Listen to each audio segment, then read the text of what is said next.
Pourquoi ? C'est le podcast pour tous les enfants qui se posent plein de questions, les parents qui ne savent pas toujours quoi répondre, et même pour les grands qui veulent encore savoir pourquoi.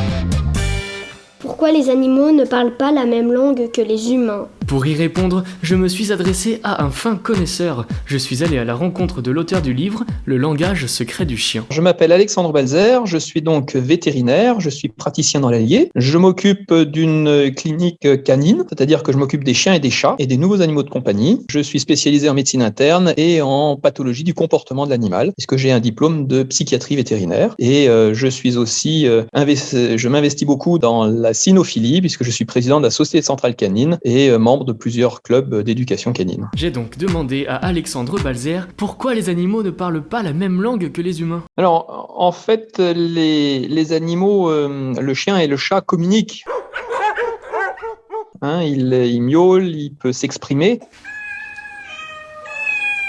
Ils ne parlent pas comme les humains en termes de langage articulé. Ils ne peuvent pas prononcer des mots articulés. Alors, il y a deux raisons. La première, c'est que leur cerveau est moins développé que celui de l'homme, donc ils ne peuvent pas produire un langage aussi complexe que le nôtre. Il y a deux régions du cerveau qui sont importantes pour le langage. C'est l'aire de Wernicke, qui est nécessaire pour la compréhension du langage, et l'aire de Broca, qui intervient dans l'assemblage des mots. Et ces régions sont différentes des nôtres, et c'est une raison pour laquelle ils n'arrivent pas à articuler. Et puis après, une deuxième raison, c'est que leur larynx n'est pas adapté au langage. Alors, il y a quelques années, des chercheurs ont découvert d'ailleurs un gène qui s'appelle FOXP2.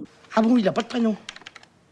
Je viens de vous le dire. Et qui permet à l'homme de mouvoir la bouche et le larynx. Et ce gène est absent chez l'animal, donc a priori, ça contribue aussi à ce que ce larynx ne soit pas adapté. Donc il y a deux raisons, anatomiques et dans le cerveau. Les animaux n'ont pas accès au langage oral comme nous, les humains, mais c'est pas grave. Ils peuvent communiquer entre eux et nous comprennent d'ailleurs très bien. Le chien est capable de communiquer avec ses congénères. Donc évidemment, là, c'est une communication au sein de l'espèce qui est à la fois visuelle, c'est-à-dire le langage corporel, les oreilles en arrière, les oreilles dressées, les babines qui remontent lors d'agressions, la queue verticale ou la queue en revanche tout en dessous. Mais le chien ou le chat est aussi capable de communiquer avec ses maîtres, c'est-à-dire l'animal va exprimer des choses vers le maître qu'on va comprendre. Lorsque le chien vient en battant de la queue avec un jouet dans la bouche, on va comprendre qu'il a envie de jouer. Lorsque le chien se met dans un coin, vous grogne dessus, la queue sous lui, effectivement, il a peur et qu'il risque de mordre. Donc c'est bien l'animal qui communique vers l'humain. Et puis l'humain peut communiquer vers le chien, c'est-à-dire que quand vous lui dites quelque chose, assis, couché, debout, donne la patte, eh bien le chien peut l'apprendre, mais il comprend ce qu'on lui dit. Donc il y a bien une communication entre l'animal et l'homme et entre les animaux entre eux.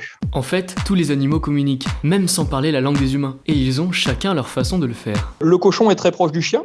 Si vous avez un cochon domestique, eh bien vous verrez que c'est vraiment un comportement, c'est quasiment un comportement canin. C'est vraiment les mêmes modes de communication. Le cheval communique exactement de la même manière. On a une relation qui est un petit peu différente, mais celui qui est proche de son cheval va pouvoir lui parler, le cheval va comprendre des ordres, et puis le maître ou le cavalier va comprendre ce que dit son cheval. Après, quand on va plus vers les nacs, les nouveaux animaux de compagnie, comme les rongeurs, effectivement, on a une communication qui peut se passer. Le lapin comprend très bien le fonctionnement humain, il comprend très bien la vie dans la maison. Il va communiquer aussi par des petits bruits, un peu différemment. Quand le lapin n'est pas content ou a peur, il tape avec sa patte arrière de manière très forte et ça fait un bruit qui normalement prévient les autres lapins du danger, mais qui exprime aussi un mécontentement de sa part. Donc il y a bien une communication. Quand on rentre dans les reptiles, là la communication est plus compliquée à percevoir, en particulier pour l'homme, même si entre reptiles ils peuvent communiquer. Et puis si on rentre encore un petit peu plus loin dans les animaux comme les insectes, eh bien les abeilles sont une référence en communication, communiquent peu avec l'homme quand même, mais entre elles communiquent énormément puisqu'il y a des danses d'abeilles pour rentrer dans la ruche, et si vous ne faites pas la bonne danse, vous ne rentrez pas dans la ruche, vous êtes considéré comme étranger. Donc il y a vraiment une communication presque à tous les étages des animaux. En résumé, pas besoin de parler la même langue pour bien se comprendre, c'est naturel. On se comprend très bien, les animaux nous comprennent très bien, et on comprend très bien les animaux si tant est qu'on fait un petit peu attention à l'autre. Mais ça finalement c'est quelque chose de commun, même entre humains, si on ne fait pas attention à l'autre, on ne se comprend pas non plus, donc ça marche bien. Et oui, la communication, c'est la base.